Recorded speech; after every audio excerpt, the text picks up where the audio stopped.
complicated for me. Hey.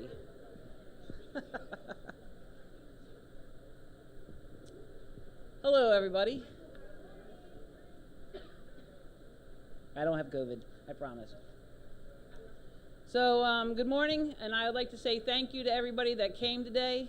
We do have a couple of people that will be online because they are not able to physically come here today due to different situations, which is fine. They pre-registered, and that's a great thing. And I can't say thank you enough. I know for the last 2 years, well, we've been stymied on different aspects, and the one main thing was COVID, as we all know. Our first year we've missed, that was hard to stomach that one because we were in the planning process, everything was moving forward, and we immediately had to halt everything.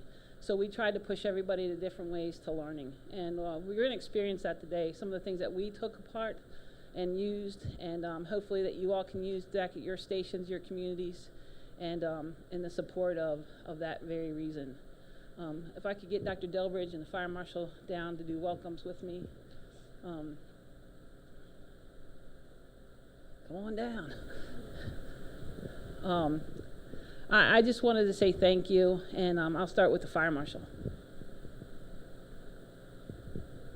Thank you. Good morning. How's everybody? Good to see everybody back. And here in beautiful College Park. It's a College Park kind of day for me and Kenny because we got College Park's banquet tonight as well. So we're going to be spending the day here. But appreciate everybody turning out. Thank you so much for what you do each and every day. You know, unfortunately, we lost 3 folks in fires yesterday down in southern Maryland. One we couldn't prevent. It was an arson homicide. Can't prevent those. But the suspect's in custody, and that's a good thing. So, and then the other one was in Calvert County, and I'm not sure if that's going to end up being a fire death yet or not. But still, they're out there. We need to get out into the communities now that this COVID thing is subsiding for a little bit. I'm sure the doc's going to say, wait a minute.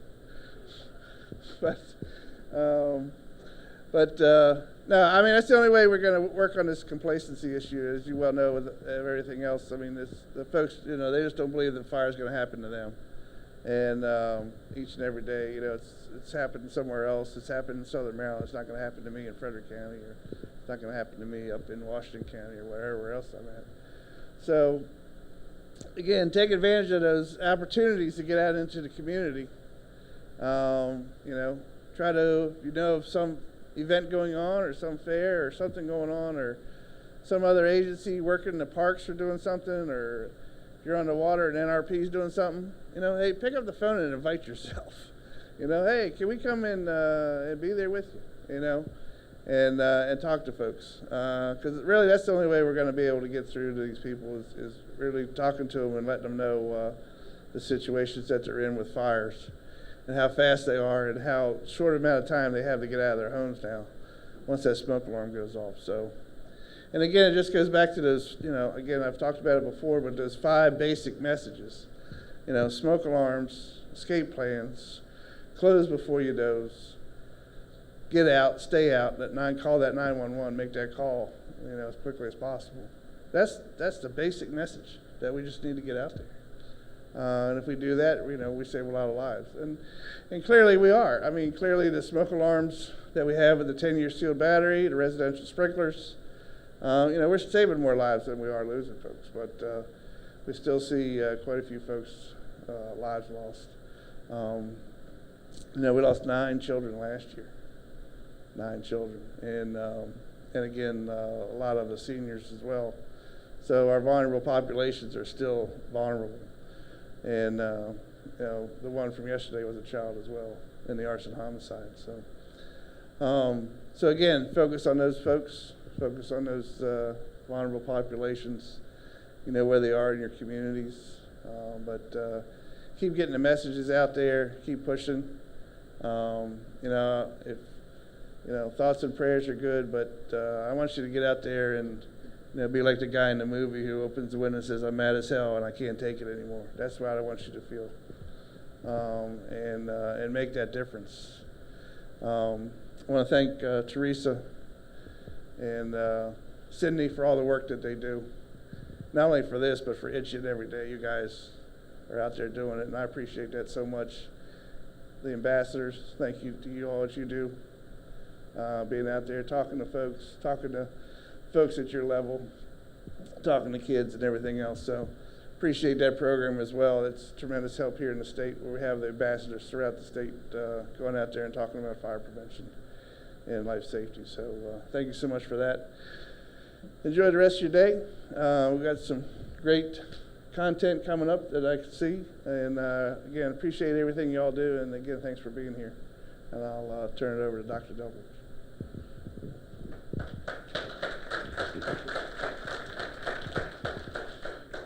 Hey there, good morning. I'll be super brief. I don't want to stand in the way of the really important agenda that is planned. Thank you to everybody for being here and to the television audience as well. This is the hard work. You know, last year in Maryland, there were more motor vehicle crash fatalities than any year in a really long time, and that was despite fewer people on the highway. We have one of the best EMS systems in the United States, and yet our cardiac arrest resuscitation rate is not much better than anybody else, really. It's really good if somebody does CPR before EMS gets there, and if somebody puts an automatic external defibrillator on the person, then we excel. But we have to get to that part first where the system is activated. We do a really good job at celebrating really miraculous saves and incidents, and we plan a lot for the big response, but the really hard work is what y'all are about here this morning. It's about preventing the whatever, the fire, the car crash, the cardiac arrest. You know, we count numbers of house fires put out, but it's harder to count the number of house fires we prevented. We can count lives lost. It's a lot harder to count the number of lives we saved. It's a lot harder to count the number of children and adults alike who didn't bonk their head when they fell off their bicycle because they were wearing a helmet. And so this is the really, really hard work. It's a lot more difficult to celebrate, but I celebrate you all for being here. Thanks. The first step is educating, and being here about being better educators is really super duper important, and it's the really hard work. So thanks for being here, and I'll get out of the way.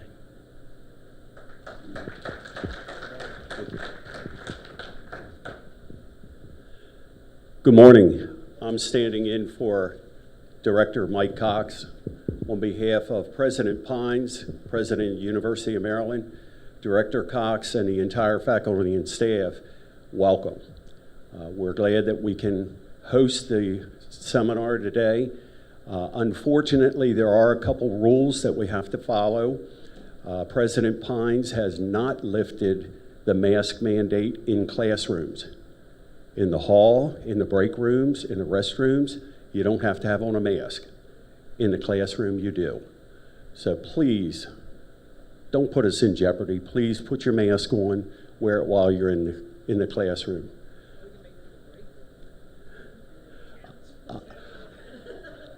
I am management here, and I don't have that authority. So, and the fire marshal and I have already spoken, and he doesn't have that authority. So, please, if you will, just follow those rules. There's a very good agenda. You are the number one people out throughout the state delivering the message. Unfortunately, it's difficult to see how well your efforts are, other than every evening on the 6 o'clock news, when you don't see a fire, you don't see some kind of safety incident, you can think you had an impact. So keep up the good work, welcome, and have a good day. Thank you. I did get a message from President McCray and President Watham, and they thanked us for being here today due to other commitments they couldn't attend. But did everybody know Johnny had his surgery yesterday, and I told her, I said, come on, you better have a better time here than there. So for the next 4 months, he has to be, had complete shoulder replacement, and he's now stuck to a brace to his arm, so it's going to be kind of daunting for a while. First off, I'd like to thank everybody for coming today more than anything. And thank you for allowing me to bring people in here to help educate Maryland. I think that's our most important goal. I would also like to thank MIFRE and MIMS and the Fire Marshal's Office for the unwavering support that we receive each time we do these presentations and programs. To the Fire Marshal Geraci, dude, you know, I try my best. And I'm just trying to make Maryland better. That's all I can say. To Chris May, thank you, buddy. I know there's hockey going on, so if everybody after today wants to go to Laurel Ice Rink and watch him not play hockey very well, he'll be there. Okay, so this weekend actually is the burn tournament for DC Fire Department's hockey team. So they have a big, huge tournament every year. In the last 2 years, they've not been able to have it. So it's very exciting for that. So I'll be watching that tonight. I would also like to thank all the speakers that came today. The furthest distance award goes to Lenny Carmichael, but we'll get over that later. To Cindy, Holly, Joe Walters, Jim Resnick, Scotty Woods, Timmy Delahaney. Timmy can't be here today because his son's getting married, especially to Chris May. And then to all my planning committees. I can't do this without you all, and I greatly appreciate it. There's one person that I can't say thank you enough. And so forever and ever and ever, this person has been a very big staple in the state of Maryland. And I'm going to take personal preference here. Privilege, I guess. Jim Brown, can you come down, please?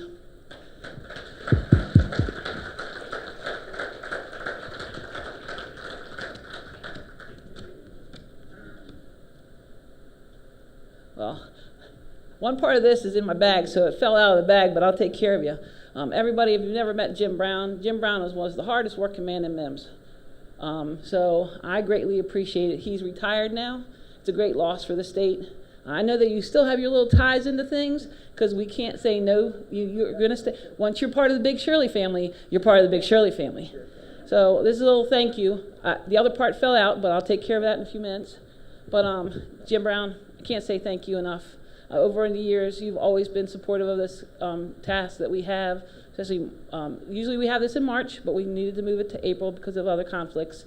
But, and usually we have about 100 and some odd people in this room, but because of limitations, this is what we have.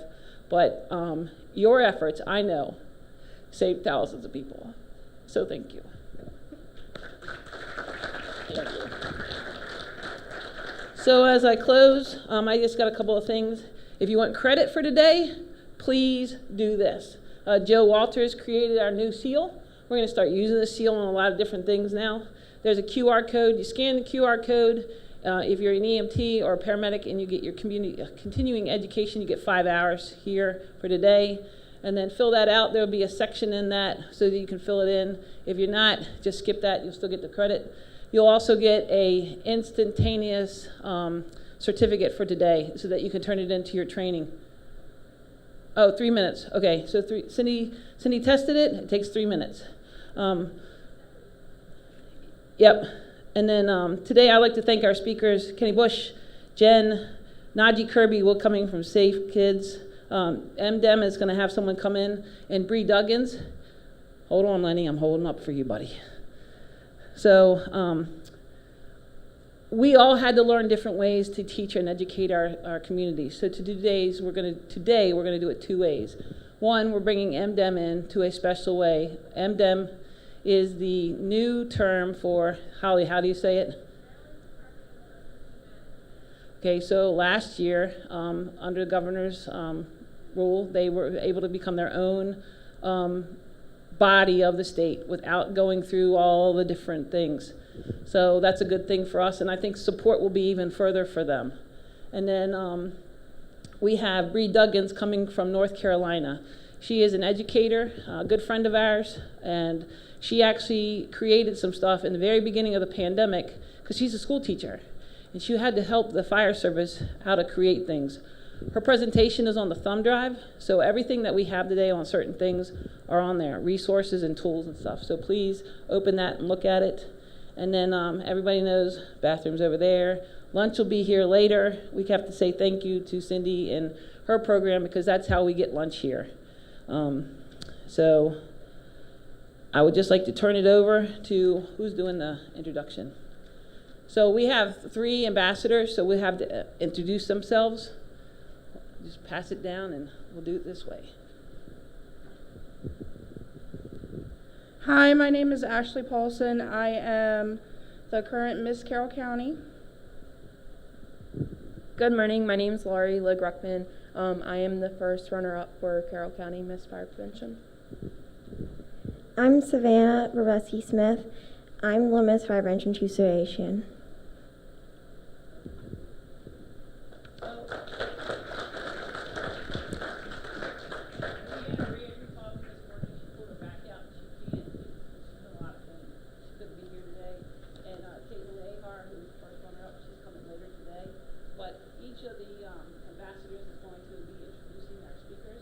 Give them an opportunity to public speak. And the first person that I'd like to say thank you to is Lenny Carmichael. Met Lenny a couple of years ago. He's now part of the Big Shirley Shit Show. I'm sorry to say it that way, but sometimes it is. I think it's important that you listen to what he's talking about. It's going to be about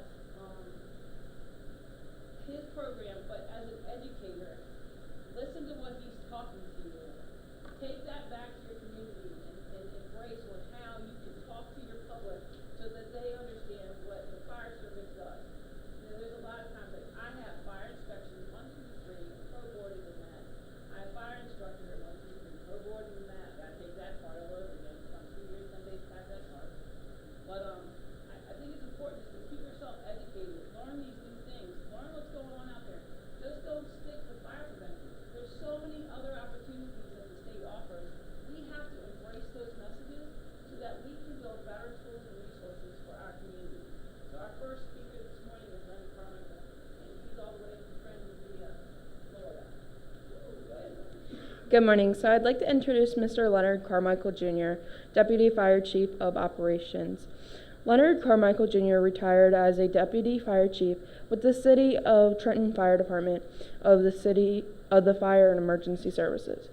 He has over 26 years combined career and volunteer experience in the fire service and has been with the Trenton Fire Department for 26 years, with the assignments of fire suppression, fire rescue and training, firefighter safety and survival, hazardous materials, including an assignment as a hazmat technician with the Trenton Hazmat Task Force 1. Chief Carmichael was appointed as acting fire director for the department for 10 months between 2010 and 2011. He served as a volunteer starting with the Kingston Volunteer Fire Company in Kingston, New Jersey.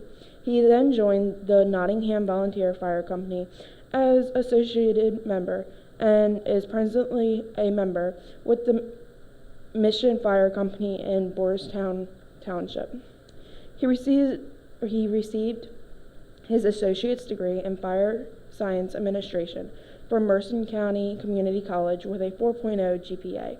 He currently attends New Jersey City University studying a bachelor's degree in Fire Administration and Accounting. He is an adjunct instructor with the National Fire Academy, serving in capacities as lead instructor, co-instructor, and exercise controller. He is a National Incident Commander for NIMS, for instructors both for the National Fire Academy and the Federal Emergency Management Agency under the Department of Homeland Security. Chief Carmichael serves as an operations and planning section chief for the Atlantic County Type 3 Incident Management Team. He is qualified as a Level 2 instructor with the state of New Jersey. He is an adjunct professor and teaches strategy and tactics for the Mercer County Community College. He has served as a lead instructor for recruitment training with the Trenton Probationary Fire School. He is an owner of Fire Training Associates, which provides a wide variety of emergency response training, including hazardous material, incident management, technician rescue, and emergency medical services, as well as consulting the fire department services to the fire department all throughout the country. Chief Carmichael has a daughter named Bridget Mary Carmichael and resides in Virgo Beach, Florida. Ladies and gentlemen, Mr. Carmichael. Thank you very much. I appreciate that. Good morning, all. How are you? Cool. First of all, Big Shirley, my time doesn't start until I bring my slides up. She told me 45 minutes. That's all you got.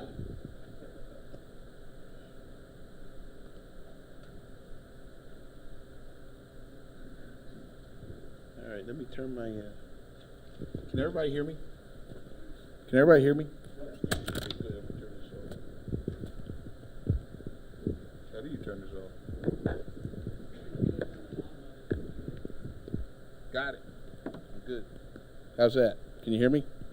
Good. All right, let me get my little clicker out here.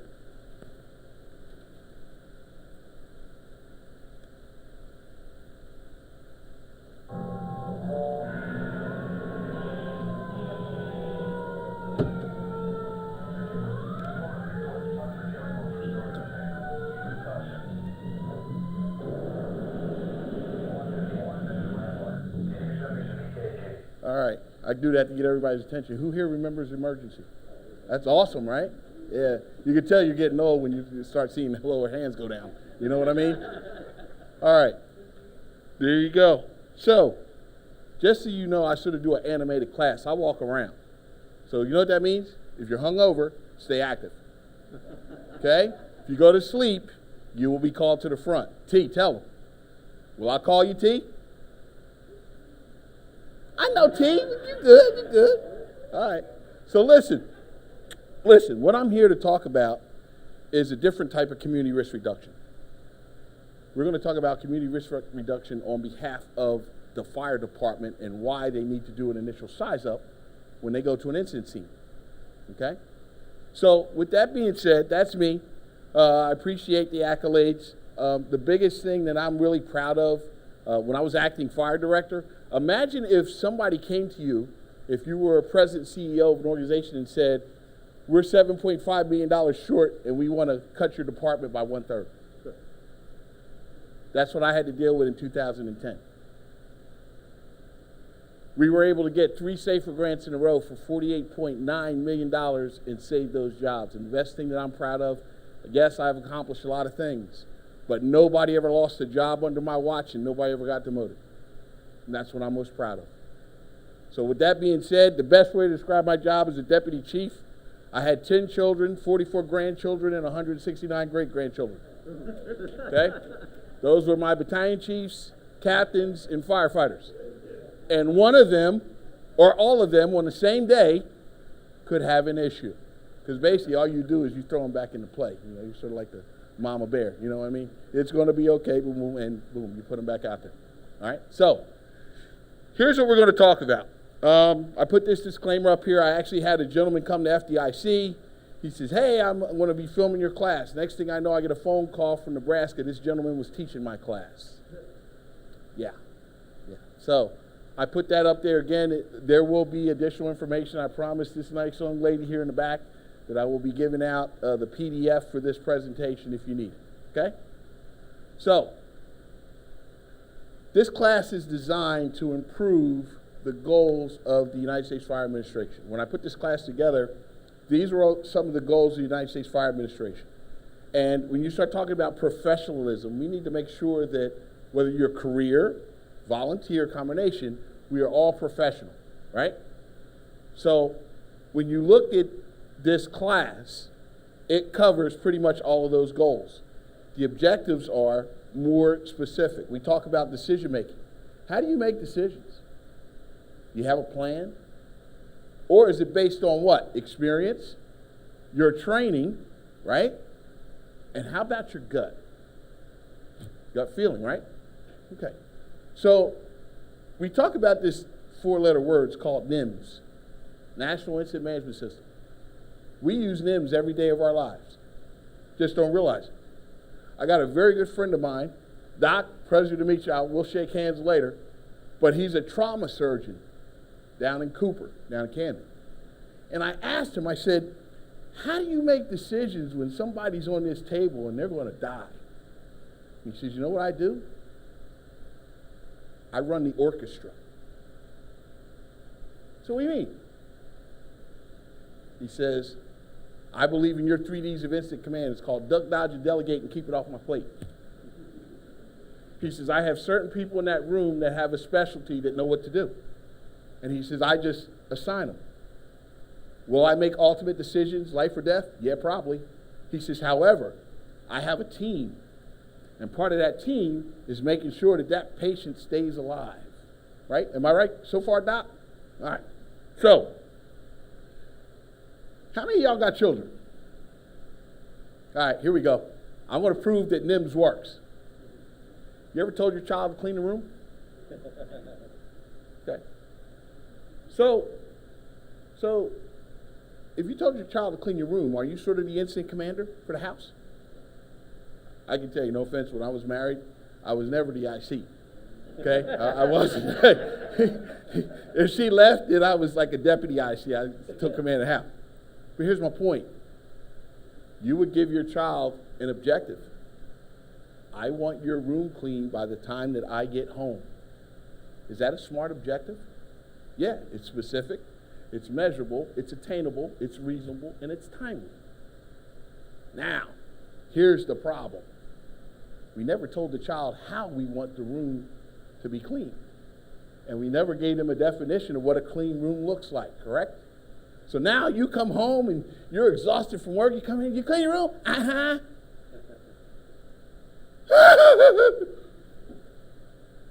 The child's definition of a clean room is different than your definition, right? So what do we need to do with the child? Clear expectations, but here's the other thing we need to do. Here's how you clean your room. We need to coach and mentor the child, show them what to do, right? And then we need to give them little scenarios like take a Tonka truck and put it in the middle room. Hey, I want your room clean. Okay, Tonka truck goes over here next to the wall so mommy doesn't get hurt. You see where I'm going with this? In your fire departments or in your organizations, it's great to make objectives, but you also need to know how to train and coach and mentor your people up so they can make good decisions. Okay? All right. So now, I need a volunteer. Who wants to volunteer? Excuse me? Now look, Big Shirley, no offense. This is my class now. Don't be telling me how to do stuff. All right? I need a volunteer. Who wants to volunteer? You want to volunteer? All right, come here. What's your name? Roger? Lenny Carmichael, pleasure to meet you. Golf clap for Roger.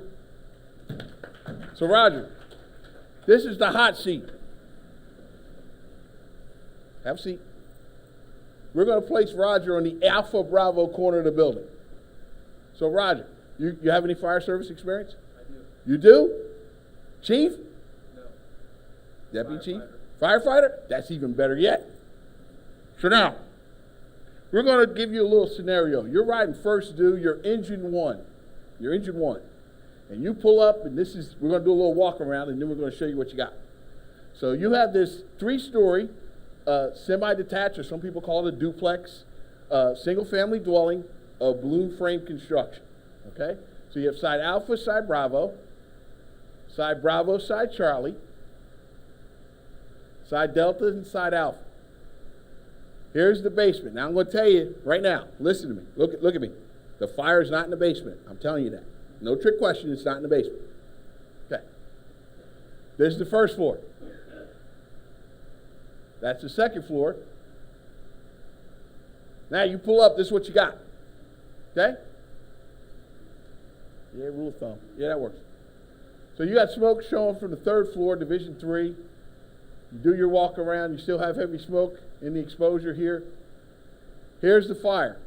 Okay? Fire's in the rear room on the 3rd floor. And there's your fire situation, right? And then we got the map showing you where the fire is on the 3rd floor. So now, here's what I want you to do. I want you to give a size up to the class. So that size up is, what are you initially going to say to dispatch when you get on scene? Go right ahead.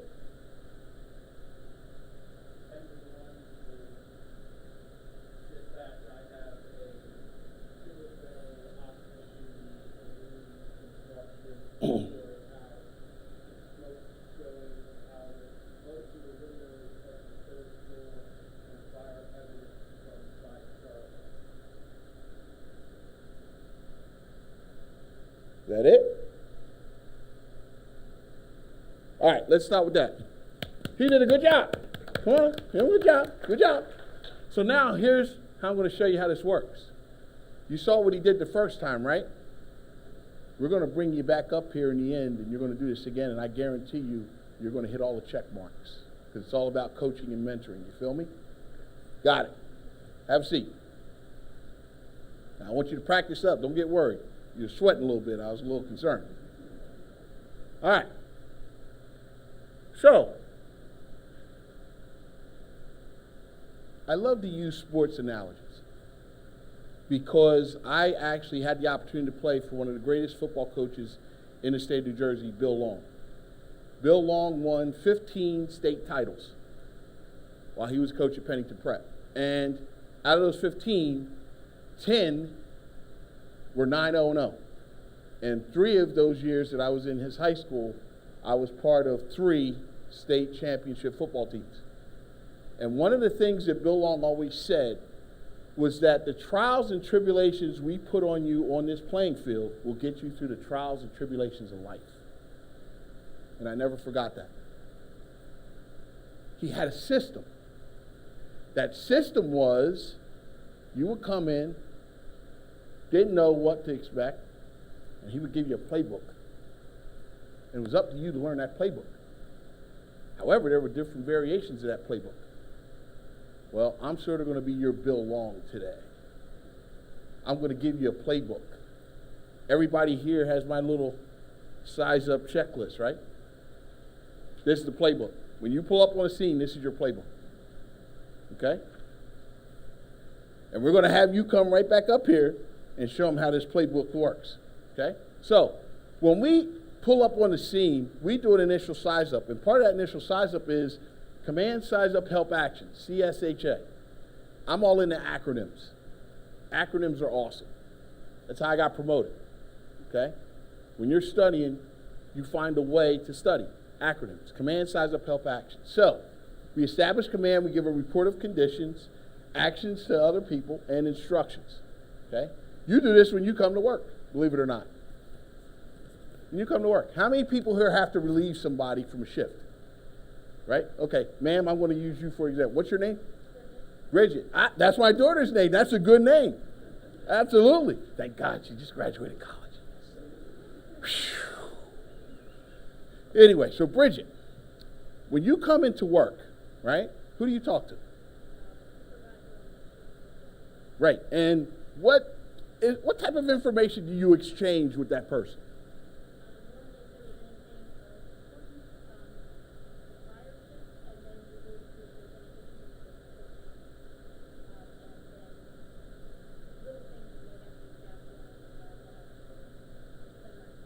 So you're gathering information, right, as you start your shift, and then based on that information, you're now going to form your own plan on what you need to do for while you're at work, right?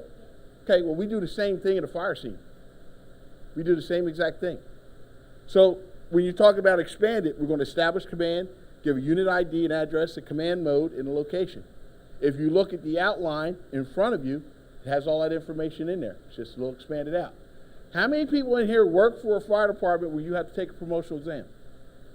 All right? I guarantee you if you take this sheet and you study it, you'll get promoted. I can almost guarantee you. This sheet was developed over 20 years ago, and it keeps getting expanded and updated.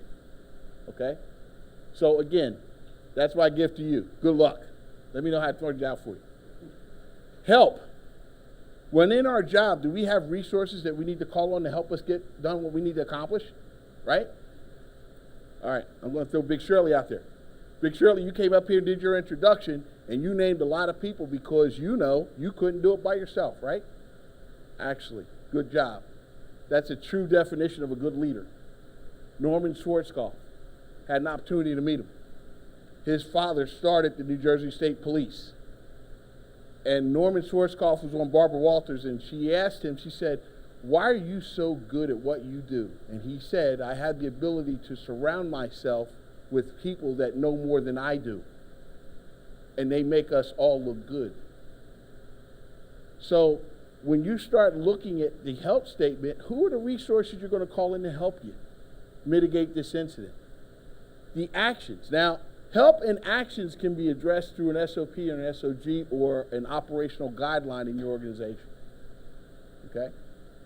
However, the first two, those are really, really important. So, reason why we establish command is because we want to know who's in charge and who's running the show. And I believe NIMS, HSPD 5 and HSPD 8, it states that you shall, what does shall mean? Yeah, you shall do it. All right, you don't have a choice. It amazes me that we still have some fire departments in this country that don't use NIMS. Oh, that must have been a hint. So anyway, we also want to know if we have somebody in trouble, who sort of is going to come to that person and help them? The RIC team, right? Okay, good. So the purpose of command statement is who is in command. Now, there's 3 different types of command, right? There's formal command, there's investigative command, and there's fast attack. So I'll tell you a funny story. Before I got promoted to battalion chief, I was a safety officer, and we have 4 safety officers. They called us the Fab Four. No, we didn't go to the University of Michigan, but it was myself, Chief Seeds, Chief Fell, and Chief Tharp. And we were assigned to each shift. We had our own Tahoe, and we responded to every incident in the city, and it was awesome. We worked a 24-hour shift. We had our own room, but our primary goal is to provide training, but we could also ride on anything we wanted. So I'm going around and I'm making all my rounds, and we just had a group of about 25 captains that got promoted, really big class. I go to see this one captain who is now a deputy chief. I'm very proud of him. He says, Cap, I said, what's the matter? He says, I gotta get a fire. Because in our job, you can't get validated till you get your what? Your first fire. And he hadn't had a first fire as a first in company officer. So everybody that he got promoted with was catching fires, right? So finally, after about the 4th tour of hearing this, I sat him down and I looked him dead in the eye and I said, be careful what you wish for, because you just may get it. So lo and behold, it's a Sunday night, about 5:30. I got a nice 10-pound prime rib roast in the oven, right? Got some nice baked potatoes, some vegetable medley, jumbo shrimp cocktail, the big U12 shrimp, you know? Oh, I eat good. Listen, I got a weight problem. I can't wait to eat. All right? So, all of a sudden, on the scanner, this is what I hear. Attention, Engine 6, Engine 10, Engine 1, Ladder 4, Ladder 1, Rescue 1, North Battalion. Respond to the area across the street from to Lambert Furniture on a reported commercial building fire through the roof.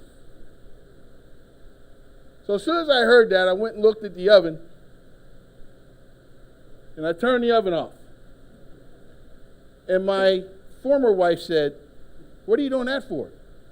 I said, because you're going to have to continue cooking. Lambert Furniture was, notice I said was, a 500 by 600 square foot Type 3 furniture warehouse. Okay? Finally, I hear, Engine 6 responding. I looked at my poor wife, I said, guess what? Todd's going to get his first fire. And she's looking at me like, yeah. All of a sudden, Todd gets on scene, and this is what I hear. Engine 6 dispatcher.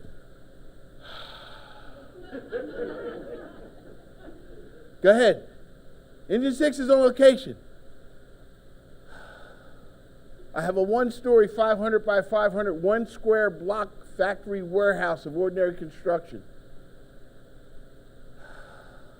I have heavy fire showing from the Alpha Delta corner with heavy fire through the roof. This will be a defensive attack leading off of the master stream. So now I really looked over at the prime rib that I knew I wasn't going to eat. go upstairs and get changed. As I went upstairs and got changed, the incident commander, who's a very competent incident commander, Greg Gore, who was Jeff Gore's brother, right? He strikes the second, third, and fourth alarm when he gets on location. So just to give you an idea of how big this building really was, there was a 40-mile-per-hour wind blowing towards the Charlie exposure. And the Charlie exposure, do I have any? Yeah, okay. So just to give you an idea of what I'm talking about, if this is the building, right? Exposure A was a highway, which was Route 1. Exposure B was another highway. We had 25 single-family dwellings, wood frame construction, across the street. The wind happened to be blowing that way at 40 miles per hour. And over here, we had a hazmat facility. Yeah.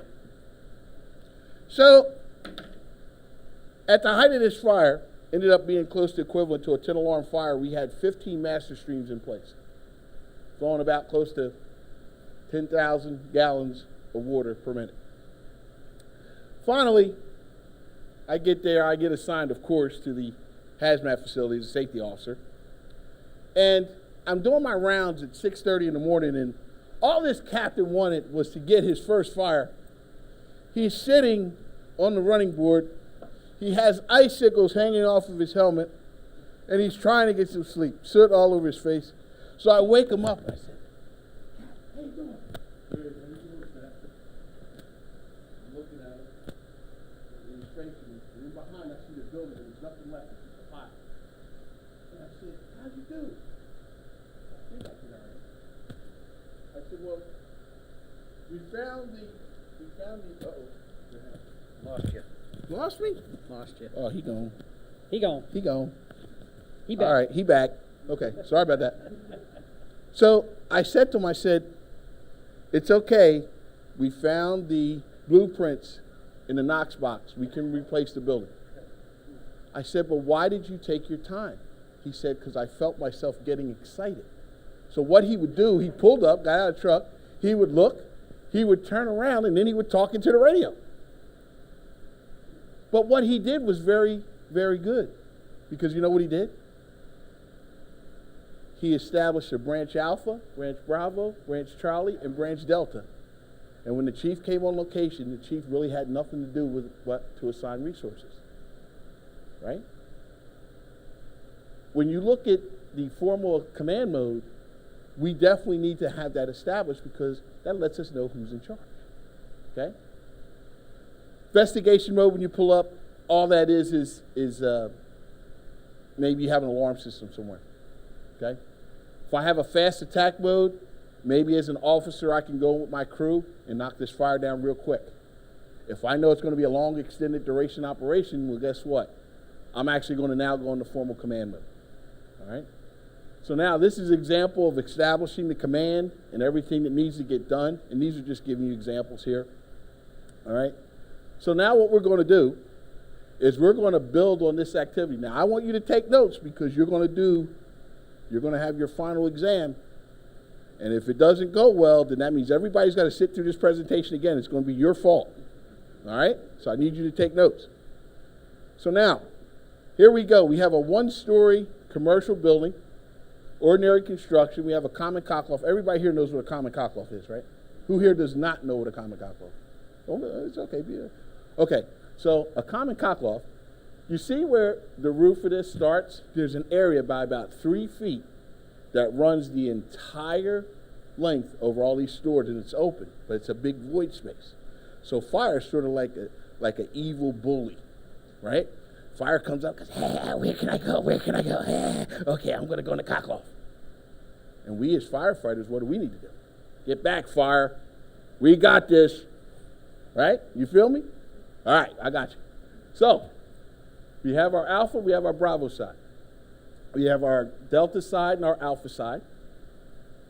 And here's our building. So now we pull up and we get this. So now let's take apart the command size up help actions. We're just going to focus on the command part. We're going to teach you this in parts. This is part of your playbook. Right? So command. what are the 5 elements, and you can look at your sheet here, that's what I gave it to you for. What are the first 5 elements that we need to say under command to start our initial size up? Go ahead, you can look at your sheet, it's okay. What's the first thing we need to say? Confirm the address. Good, what else? Do your 360, great, what else? Initiate command, good, what else? Name the command, good, what else? That's not in the command statement. That's not in the command statement. That's an action. Location of command post, good. So now, what we're doing is we're taking this and building this piece by piece by piece. Okay? Engine tender location, you can use whatever address you want. Announcement of command, where the instant command post will be, level 2 accountability will be at the command post. Now, this is no disrespect to this gentleman. He said water supply. Water supply is important. But here's my point. My driver is a very intelligent individual. When I was a captain, those were my informal leaders in the firehouse. Okay? All my drivers, and I'm pretty sure your drivers, they knew where to get water. Now, if water becomes a problem, say, for example, we go to a non-hydrogen area, which I'm pretty sure some of you have rural operations where you have to use tenders, not tankers. Tankers, remember this, right? Tankers fly. Tenders bring water. Okay? So, if we have a water supply issue now maybe we need to address that in our first initial size up. Make sense? Okay? So now, let's talk about report of conditions. Another acronym, KELOD. Construction, height and area, exposures, location, and extent of fire, life hazard, occupancy, and dimensions. So, you're basically describing what you see based on the building itself. Does that make sense? And when you start looking at this, you're probably sitting here saying, well, I don't have time to say all this. You do have time. If you get good at it, 10 to 15 seconds. And when we start talking about our decision making, you think that 10 and 15 seconds while you're doing your 360 can save a firefighter's life? Also maybe save somebody else's life, because as you're doing that 360, maybe you see somebody hanging out of a window, waiting to get a ladder to them. All right? So now we get our KELOD, which is here. All right, no offense, I got to check my time because I don't want to get beat up by Miss Shirley. You know what I mean? I got 18 minutes left. Okay, I'm in the home stretch. I'm good. So, this is just giving you examples. 10-story, 1-story, doesn't matter. What I'm teaching you is a system that will fit any incident that you go to. Any incident, it doesn't matter. You just throw it in, plug it in. All right? Here's it expanded. Here's what I have, description of what I see, okay? And do we have any potential victims? Where are the occupants? So now let's work on that activity here. So now we got a little house fire. So now what I want you to do is I want you to build upon the command statement, and now we're going to talk about the KELOD. So what type of construction do you think this house is? Probably wood frame, right? Okay. How big do you think this house is? Probably about what? What's the dimensions? Maybe 30 by 30? Okay, I'll take that. So you pull up, right? And here's your little fire. You got it on the Alpha Delta corner. Now you notice the red is our command statement. That's what we've done all the time. The black is now our KELOD. Does that make sense? Right? What are we doing? We're modularly building our size up report. That's what we're doing, piece by piece. You paying attention, right? Because you know, like I said, I only got 45 minutes. I'm not doing this again. All right? Are there any questions about anything I've covered so far? Okay, keep it moving. Help statement. Help statement basically is, what other resources are we going to call for to help us mitigate this scene? Very simply, okay? Obviously, as an incident commander, you cannot do everything by yourself. You need to have help. These are some of the examples that we're going to give you for help. Now, a lot of these may be covered in what?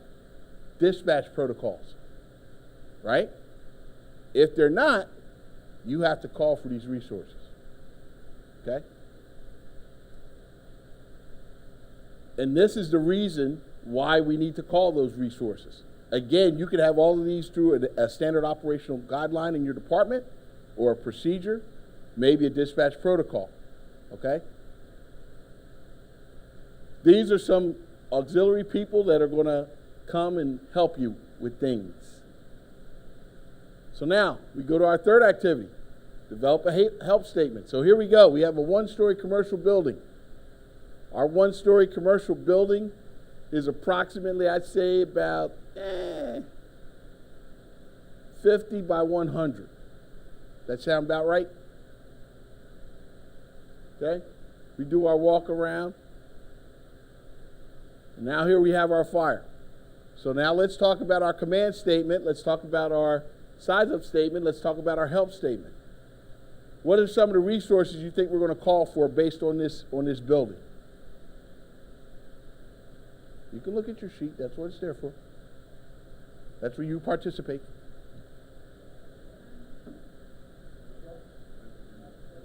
Ladder truck. How about if I just call an alarm? Give me another alarm, right? Give me the RIC. Good. What are some other resources I'm going to need? Utilities. Working fire dispatch. Good. What about police department? We got anybody here in law enforcement? Traffic control, right? And 9 times out of 10, what do?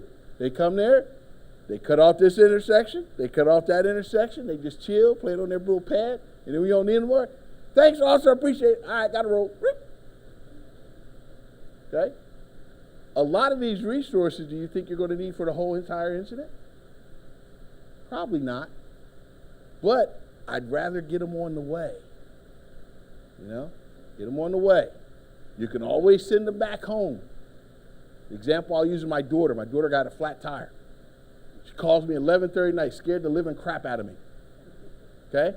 Daddy, I had a flat tire. I thought somebody was hitting on her. Grab Clyde, and me and Clyde are going out the door to hurt somebody. You know what I mean? Finally, I get halfway there. She goes, I got AAA, I'm good. Well, I slowed down. I came in at reduced speed. So when I finally got there, I made sure she was okay. All right, recalled. I'm going back to bed. See you later. All right? We do the same exact thing for a fire scene. We may not need all those resources, but what do we want? We want to get them on the way, right? Okay. All right. So here we go. We got our command statement. We have our size-up statement. And then we have our help statement. Okay? Any questions so far? All right. Getting in the home stretch. Would you agree? When we have a structure fire, 90% of the time, are these the 4 boxes that we normally need to mitigate an incident? Would you agree? Yep. The 4 boxes. Somebody's going to attack the fire. Somebody's going to back up a line. Somebody's going to vent. Somebody's going to do search and rescue. And the 5th box may be medical. We may need to take care of the civilians. Hopefully we don't have them. Okay? But now, would you say that 98% of your structure fires are handled with this organization chart? Yeah, absolutely. Absolutely. I had an opportunity to go and do a ride-along with Rescue 4 up at FDNY. And we have a very good friend that we teach with, Aaron Martin. Aaron Martin is at Rescue 4. And I said, Aaron, can I come up and ride? He says, oh, yeah. So you got to clear it through the captain. So I said, tell the captain I'm bringing dinner. So I stop at the store. I get some filet mignons, right? Get some chicken. So the captain sees all this food coming in. He goes, you're Chief Carmichael? Yeah. He goes, you brought that for us? Yeah. You can come here anytime you want. You're good. We had 28 runs in 24 hours. 14 working fires, 6 were multiple alarms, and at one point we were going to fire, to fire, to fire, to fire. It was freaking awesome. Pretty much the smaller ones, they were knocked down before we even got there. And the driver from Rescue 4, when I walked in, he said, "You Chief Carmichael?" "Yeah." He says, "I got one word for you." "What?" "Hold on." All right. But anyway, when you start talking about action statements, who's doing what and why? Now, do I have to say those things over the radio? Nope. But now as units coming in, Cap, I want you to take your crew. You're going to be the vent group. I want you to get this building opened up. See you. Don't break my heart. I always used to say that as a fire chief. I give them an assignment. Don't break my heart.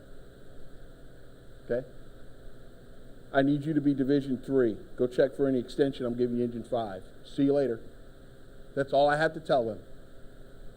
If they're firefighters, they should know what size line to pull. They should know what tools to be used. And the only time I expect her to call me from Division 3 is 2 reasons. She can't get something done, or she's in trouble. Other than that, I'm assuming she's doing her job. And if I'm an IC standing out in front of the building and she tells me fire's knocked down in Division 3, what should I start seeing from Division 3? So start seeing steam production, correct? What else? No fire at all. What else should I see? White smoke, exactly right. And as an IC, am I internalizing and processing all that information so I can make future decisions about overhaul and salvage? Yeah. I like this. You guys must have did your homework last night. I'm pretty impressed.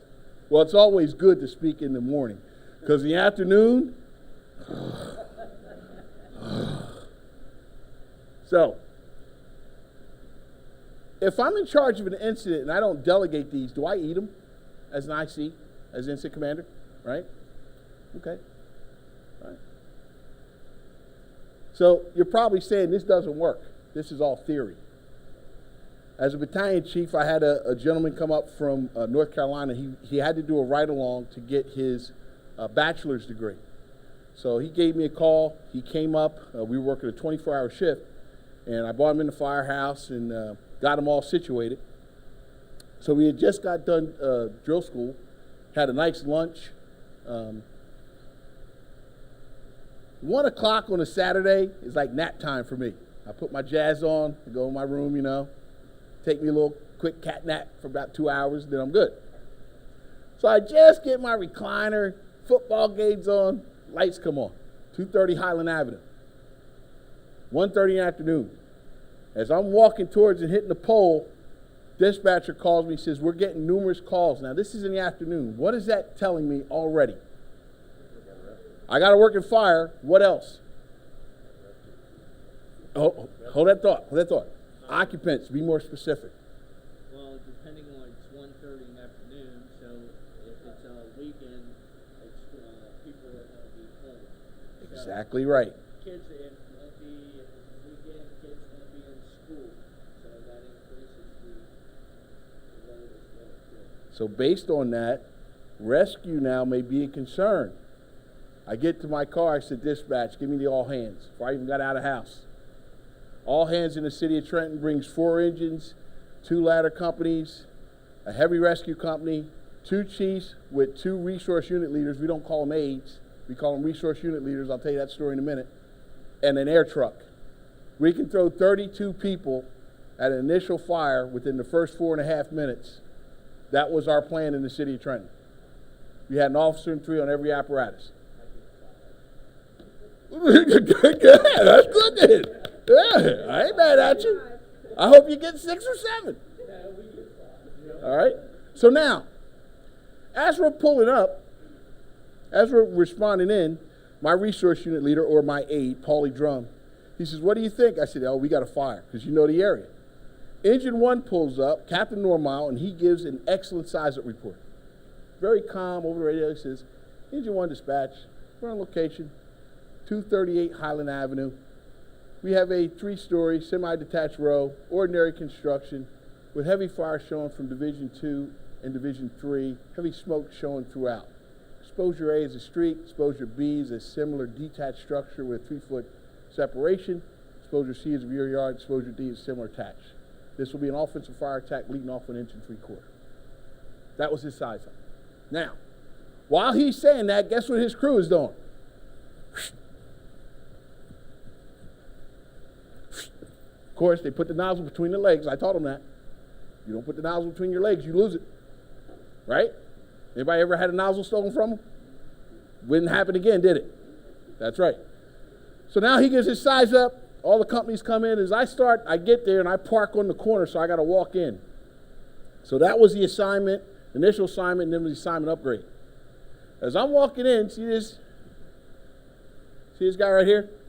That's my resource unit leader. He's carrying the command board, and then the rescue company, they always used to mess with me because I always mess with them back. They called this Lenny's grandpa bag. This red bag here had all the ICS forms and everything else in it. So as I'm walking up, looks kind of bad, does it not? Looks real bad. What? Tell me about the smoke. What do you notice about the smoke and the fire? What's burning? Okay, all right. Now, I get close. What did you notice now? What do you notice now? Gray smoke. Why is it gray, though? What's the reasoning? Because they're hitting it. Get in there. Get some. All right? Now, I got one line stretched here. I got another line being stretched. That's the backup line. Remember we talked about those SOPs and SOGs? You think they're being handled right now?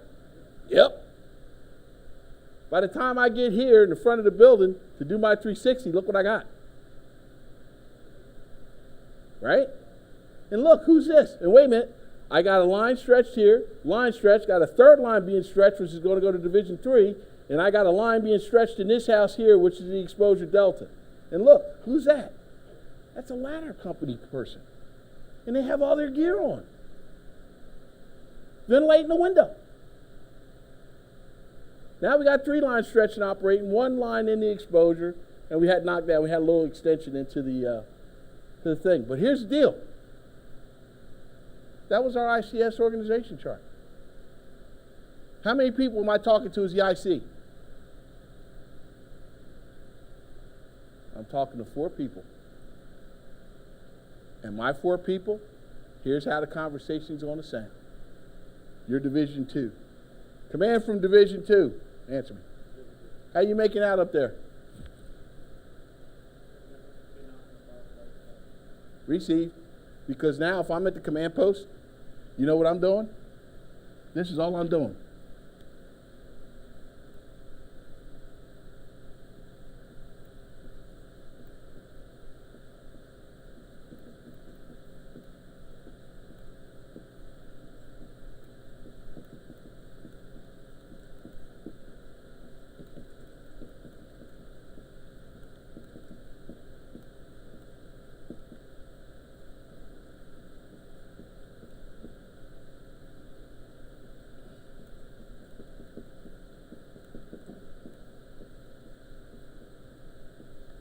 Called management by objectives, right?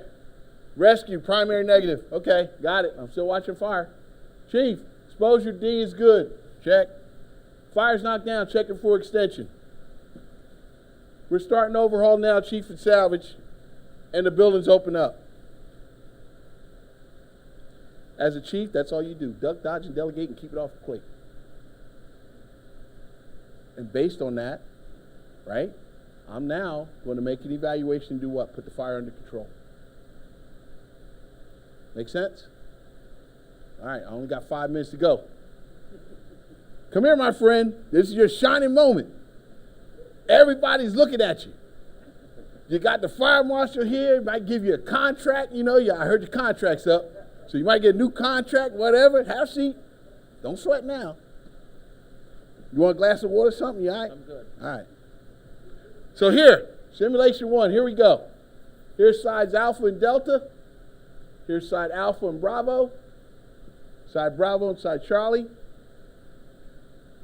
Here's the overhead view. And here's our fire. We got fire on the 2nd floor and fire on the 1st floor. So as you do your walk around, here you go.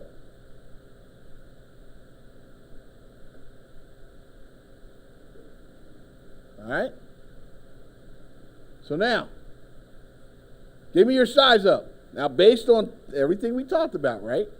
You remember how he did on the first one, and don't get me wrong, he did good. I guarantee he's going to do better this time. Go ahead. You're engine one.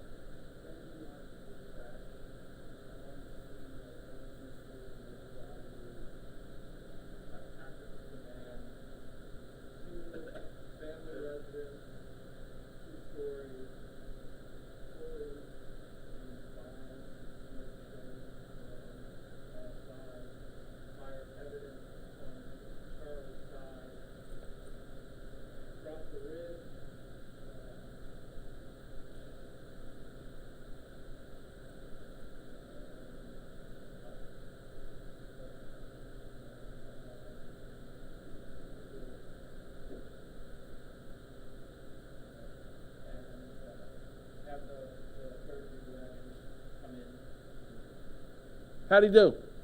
Did he improve? Yes, he did. Yes, he did. It's all about the system. It's all about the system. You give me 2 weeks with you, I guarantee you'll be awesome. All right? So, I have not done anything different. The only thing that changed is what? The building. Oh, and that's my 45-minute timer. I'm right on time, believe it or not. Any questions or comments? And that's our org chart. That's how we manage it.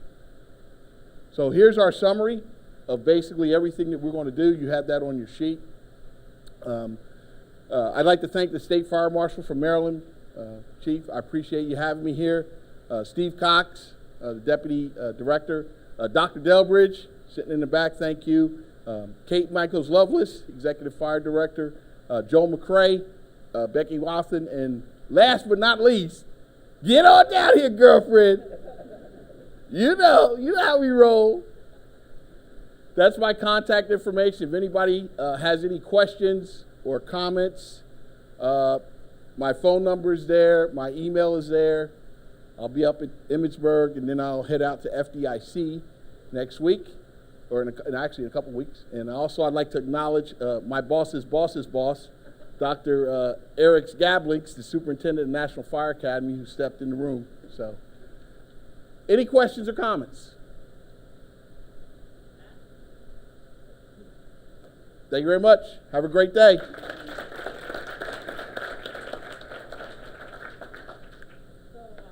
true fine fashion in Maryland. There's no crab cakes in here. But this is a little thing to take you on the road. Thank you very much. Thank you, buddy. Thank you, Big Shirley. Thank you. All right. Thank you.